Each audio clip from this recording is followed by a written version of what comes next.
This is a somewhat typical wall ball training for me. I might do some stretches, some wall ball stuff, some basketball, dribbling just for coordination and fun.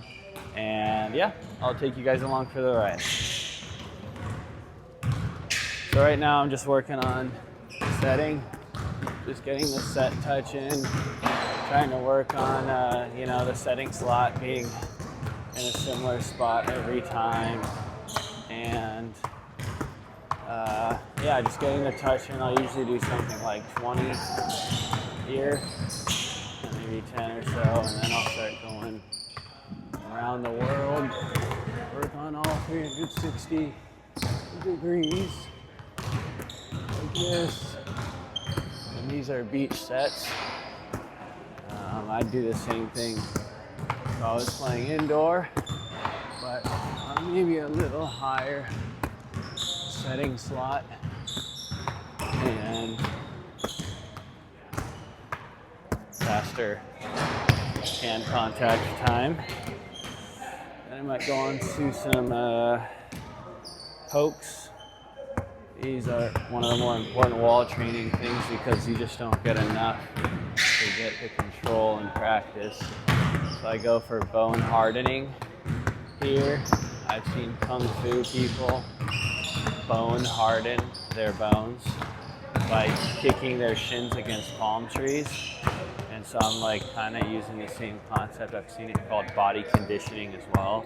But each time it hits me, my tendons and ligaments and bones of the finger and hand are getting a little bit of stress. It's a little bit of pain, not too much. It's like a 4 out of 10 or less, and that's pretty high. It's really more like a 2 or 3 out of 10. So I just keep progressing, and then I'll go cobras. This is really helpful for getting that last extra inch against tall blockers. It's won me many huge points in matches. And so you just work the cobra. You might start really small and just, right here, one at a time. But now I can spam it and put some distance on it too. And there's still a lot of room to grow here for these. Once I get done with those, sometimes instead of hitting it higher, I'll just use the basketball. It's a lot heavier. And this one is a good one because I want to learn to dig hard driven with these pokes. These aren't just, for shots.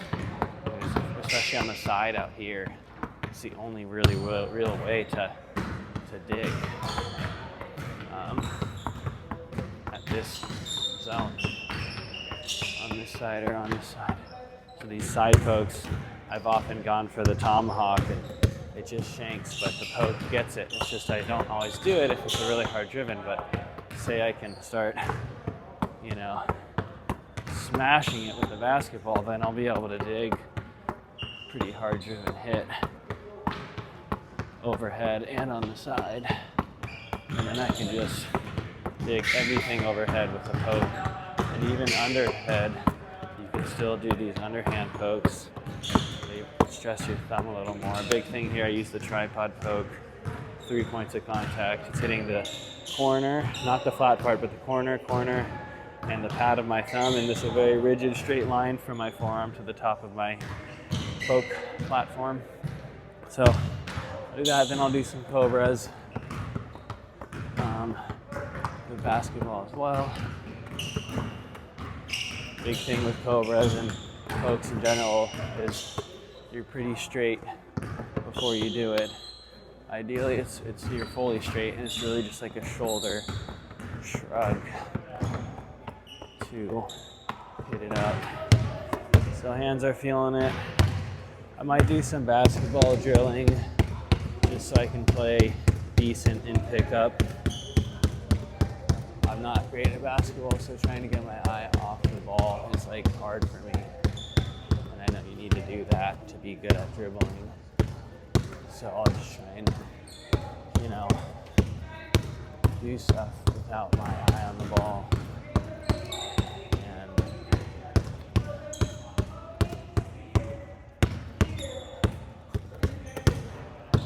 yeah, I'll work on crossovers and hitting them as hard as I can. I think this can help for volleyball, just with hand speed and being coordinated and cross-training with other sports. And yeah, go here a little bit, try and get all the combos, try and throw it hard and fast. All right.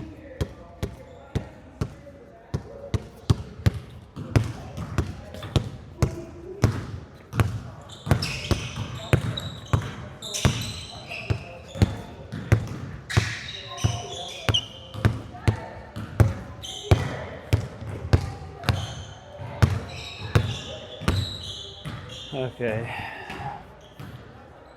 then I might work on, accessory touches as well. So going here, it's really like strength training, this wall ball stuff. It's like you got your compound movements, which is like a full approach and spike, or a full jump set or pass, but then that's like a squat or a deadlift or a clean or snatch. But then you got your accessory movements like your bicep curls and your tricep curls and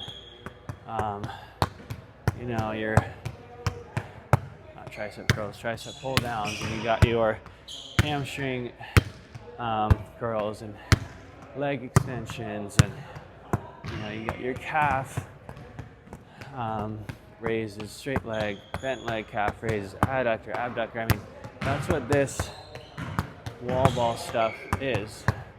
I think a lot of coaches think it's not specific, and they say all volleyball training should be bump set hit, but then their same athletes are being encouraged to strength train, which is way less similar to volleyball than this. But then they acknowledge the cross-training effect with weightlifting and strength training, and then they see me doing this, and they're like, oh, that's not a good use of volleyball time. I'm like, all right, well, then why are your athletes strength training? And so all this is just accessory work for, I'm going the salmon here, it's called the salmon. This is all just accessory work for digging, and it gets into really higher levels when you can 3D model a game across time, and you're going over pain points that you've screen recorded from your practices. So the ideal process is you practice, you film it, you watch it, get that motor imagery visualization from watching it, then you screen record all of the good plays and the bad plays, and you figure out how to either fix them or repeat them in a more controlled setting like this. And it's a race for reps. I'm getting 1, 2, 3, 4, 5. That's like 60 reps a second, whereas volleyball practice, you're getting 1 rep every 10 seconds if it's fast, and realistically 1 rep every 30 if it's like a group practice. And you're definitely not getting them all in a row where you can think about them. You got to bump, then set, then hit. Constantly context changing and multitasking. And what I've heard about learning anything, if you constantly multitask, it's super inefficient. And so that's why I like this wall ball stuff. Let's see, did I cover everything? Tomahawks. So I basically just go over every type of hit that's possible and just spam them. 2 interesting things about tomahawks. I'll do the bowl and I'll hit the rim of the bowl. Either way, I do this way. And then I do the hand over fist. Hand over fist is better for something like 20 miles an hour or less. 20 plus, might want to go to the bowl. So like serves, the bowl's nice. But if it's like a shot, and you're digging a shot, then you might want to go the hand over fist. It has a nicer bounce. It's a more rigid surface. One of the best parts about the training is the bone hardening on the passing front. And so you'll go here and you're on here with the basketball and you're hitting it and you're trying to shape the ball, trying to shape it and get topspin on it. I'm a big fan of topspin passing, core passing, doing a little mini crunch, about a 10-degree crunch, 5-degree crunch on each pass contact. And yeah.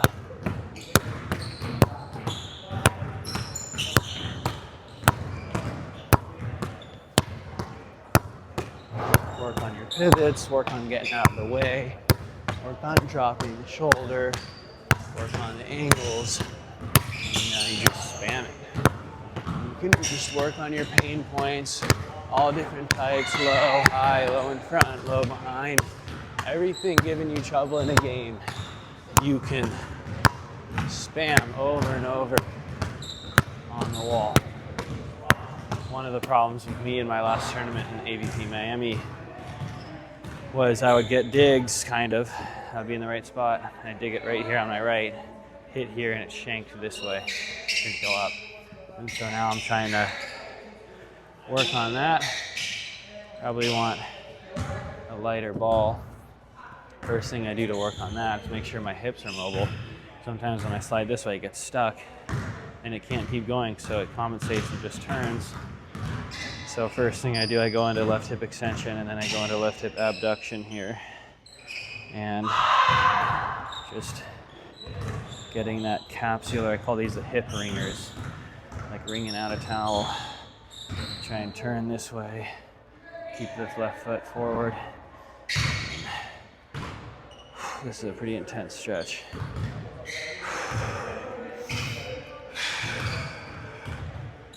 Once I get those done, feel a little opened up, and then I'll work on my right side scoops, really shaping it, not letting it be a rigid, but more of a shape, kind of scooping under and around. I really like the smooth curves, whether it's under and forward, under and around, off the sides.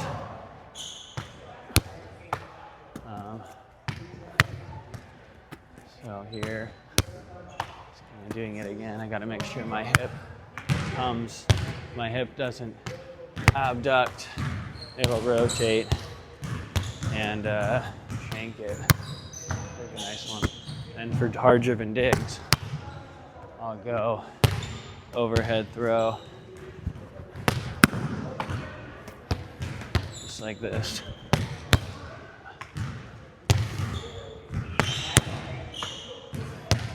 Maybe I'll get a little different angle here from the side.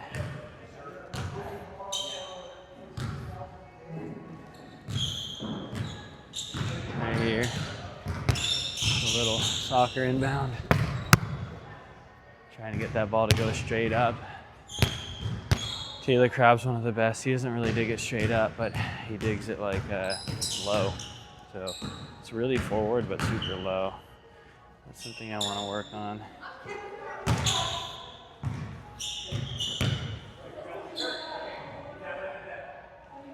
So yeah. So low and in front, but not a laser beam, like something like that.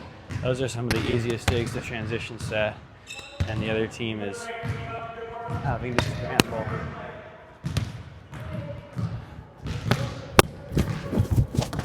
Did that break the mic? Nope, the mic is not broken. Direct hit. I think one of the more important things with digging is hip mobility.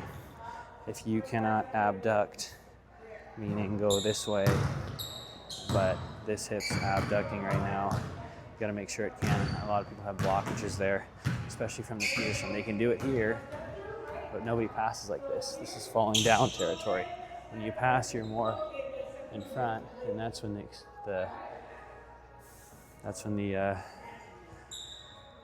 blockages can occur. So it's more here where you're more hip extension on this abducted leg, or your extension, as opposed to a bunch of flexion.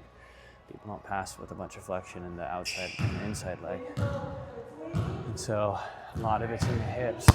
A lot of people are concerned, and like me growing up, with the starting position with the arms out here, up, down. It's all starts from the hips. Same thing with hitting, hip shoulder separation.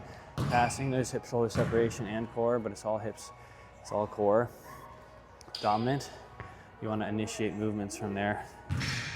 That's another way for saying effortless movement or natural movement. So, you know, unless your hips are going, it's to me worse use of your time to focus on things higher in the chain, such as your arms or hands. Same thing with hitting. I'm very hip and core focus, and I'll go from the root to the fruit.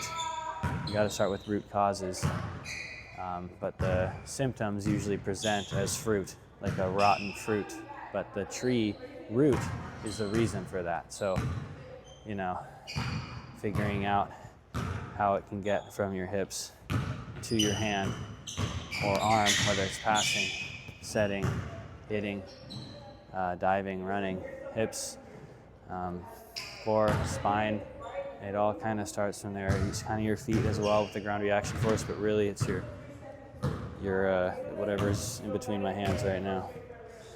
So, kind of fun to work on the scoop shapes. See if you can do it at low velocities. Sometimes the higher velocity fix everything. So if you can do it when it's slow, proves you can really do it. Biggest problems for me is sometimes I'll just go arms. The hips have to flow first with the arms, or even before the arms. If the arms only go, I often shank it. So you gotta go. Hips are going with the arms, with the arms, with the arms. Be sure you're getting into that abduction, not trying to hide from it. Just like this.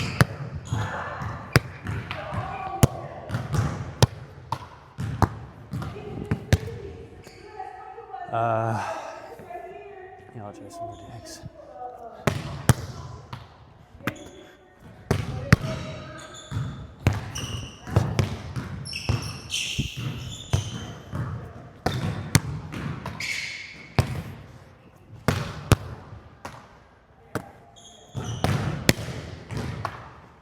I'd even try some one-arm digs. Same thing, hips coming through with it. You want to finish your dig, so you're hitting here, step here, drag here, step, drag. Keep the fluid motion the whole time. Max out the range of motion too, get to max abduction, and then you drag, don't drag before it.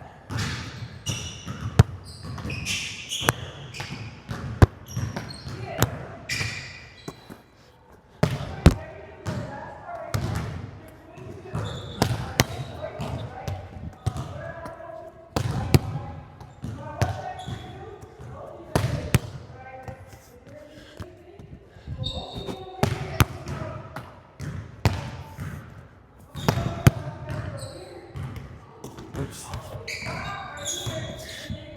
So yeah, I mean, often that other arm coming around just messes up the dig, especially the wider it gets. So right now I'm going with one arm, flowing my hips through. Feels way more controlled.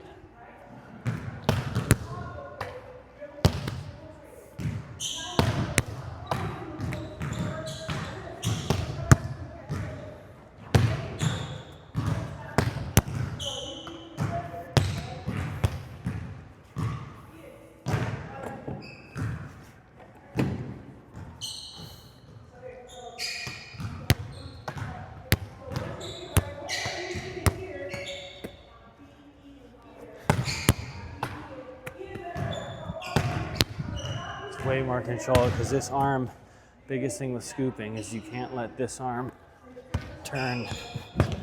If it starts causing trunk rotation, that's the problem, because you want your hips, shoulders facing. So you can come to here, and if you can horizontally abduct your shoulder, it's great. But if you start running out of abduction and you start pulling the whole system, you can cause shanks. I mean, sometimes, you know, the stars align, but to me, it's better to stay hips and shoulders and just go one arm, you know? If that other one can't reach, and pretty much can't reach that far, like, it's the farthest you get anymore, and I start rotating. So, like this could be better.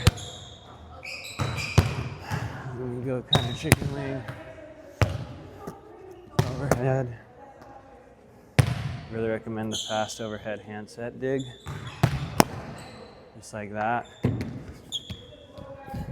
It's probably kind of hard for most beach players because they never indoor set. Indoor setting is this fast idea, but the idea is you make your hands kind of rigid and you go into hot potato mode. So imagine it's a boiling hot potato. You want to minimize hand contact time, so it's like you're hitting it but pulling back while you're hitting it. So that's kind of how you do these overhead digs, is something like that. And you can even drop your head down while you do it. Sometimes that helps. Yes. On the chair? Yeah, do you want the chairs? Yeah, we're sitting in the chair. All good? I'll be back in an hour. I don't need them. I hear? Yeah. Oh. Yeah. It's all good.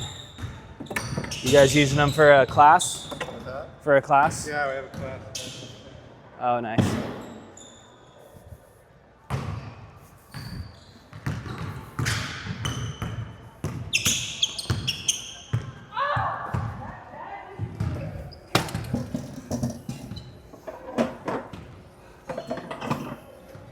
Thank you. Welcome beyond.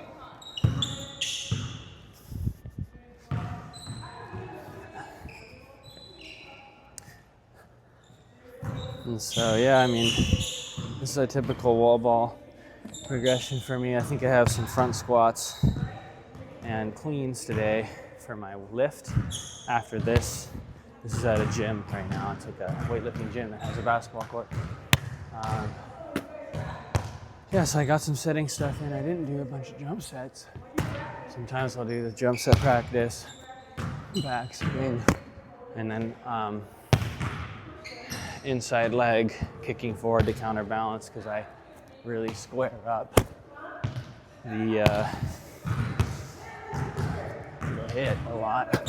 So I need that counterbalance. If you're more cut back dominant, you don't need it as much, but I still think you need it. So I'm here and there. Paul and I this weekend we're working on getting a faster jump set, especially if they're tracking me and I can see them, then I'll add a little more speed to it. It's like something like that. We practice left side here. Be similar. Pretty similar. And then the fun part, I mean, then you go with hitting, and hitting is crazy because arm slot, where you contact the ball, is so variable. I mean, you can hit it here, here, here, you know, in this plane. You can go in this plane, and then you can go in this plane, all 3 dimensions, and all the combos of those. And so figuring out a shot strategy for each arm slot can make you deadly, and also you can hit any set. So figuring out also for a left to right set versus a right to left set versus front back to front left to right versus back to front right to left. They have different strategies because the balls are traveling through arm slots. It's a very straight up and down set. It's less of a travel, then that's also a different thing. And so working on those, like my right side highline right now, take a look. Really face it. For me, I like facing it, and then I face away from my angle swing, and they pair really And yeah, I'm trying to pronate through it. And especially when I'm at the pin lately, I'm trying to hit this thing deep, close to that corner. So even if they start middle on me and run the 4, they're in trouble. And then they have to start moving earlier, and then that opens up my cut shot. And then from the middle, I'm going short corner, over the block if the block's there, around the block if they're not there.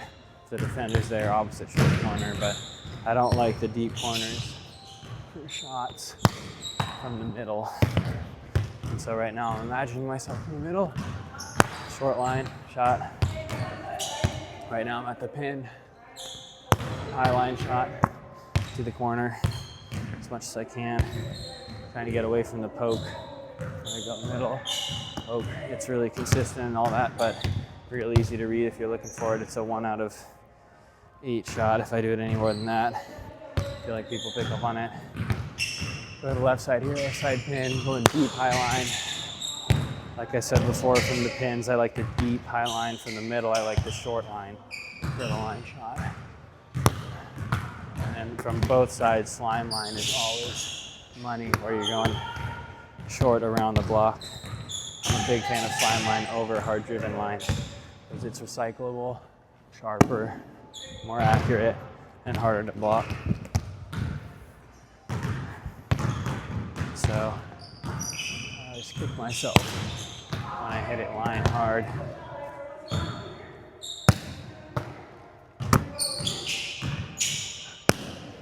Pretty much always. Not always, but looking on my left side. High line right now, getting it over. Making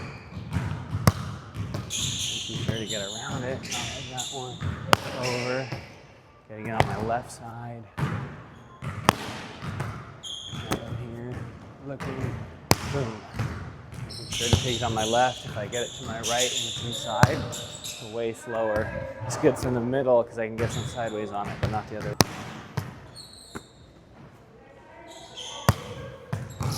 Make sure to cut that out. This personal information. All right, so yeah, I'm just going back on the high line, grind, here, down, up, boom. Down, up, boom. Down, up, boom. So this one's big. Once I get it on my right, I F it up. So I gotta make sure to jump left and then get it directly down the line. Imagine this line here with a basketball. And trying to get that flick. Continuously rotating hips. Make sure you don't stop rotating. Frick, bro. Can't do that. There it is. Bro, you've got to make sure the arm slot's aligned from the beginning. There it is. Align the arm slot early. Don't jump into it. Align it early.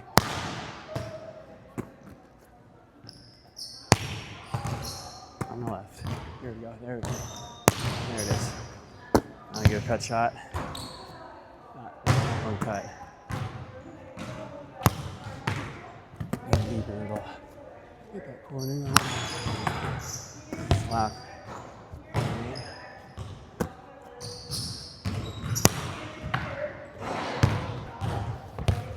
All right.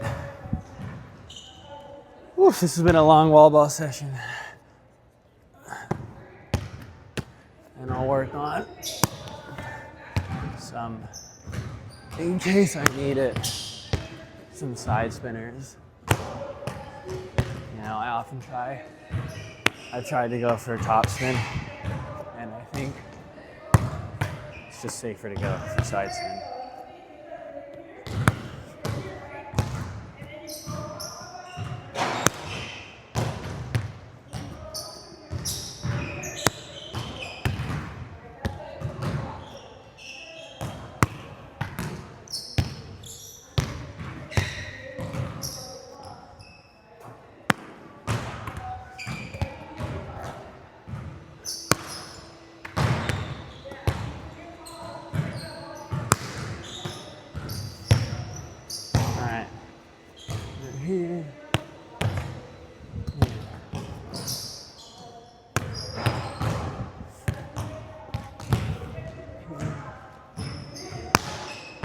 Really important to get that elbow high early on the line slime from the outside hand side. Anything wrist away, that elbow receives layback really early.